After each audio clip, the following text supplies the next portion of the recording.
আসসালামু আলাইকুম। আজকে খুবই সাধারণ সমস্যা কিন্তু এটা খুব ডিফিকাল্ট সমস্যায় পরিণত হয়ে যায়। তো এই সমস্যাটি কি এই নিয়ে আজকে ছোটখাটো একটি আলোচনা করবো ইনশাআল্লাহ। তো চলুন ভিডিওটি শুরু করা যাক। আমার হাতেই দেখতে পাচ্ছেন একটি লজিক। তো এই লজিকটি দিয়ে কিন্তু মোবাইলটি চার্জ হচ্ছিল না। এটি মোবাইলের সাথেরই লজিক।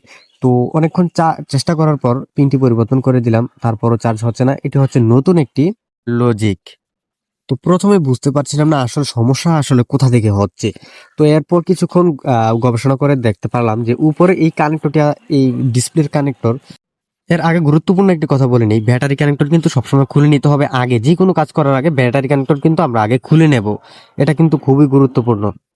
এবার আসি কানেক্টরের বিষয়ে। কানেক্টরটি মূলত লুজ কানেকশন পাচ্ছিল। কোনো কারণে হয়তোবা এটি হাত থেকে পড়ে গিয়েছিল বা যেকোনো কারণে কানেক্টরটি লুজ কানেকশন পাচ্ছিল, তাই চার্জ হচ্ছিল না। এই সমস্যা অনেক টেকনিশিয়ান দেখা যায় যারা সমস্যাটি খুঁজে বের করতে অনেক সময় লেগে যায়। যেমন আমারও অনেক সময় লেগে গিয়েছিল। কিন্তু সমস্যাটি খুবই সাধারণ। তো দেখুন চার্জ কিন্তু হচ্ছে সুন্দরভাবে।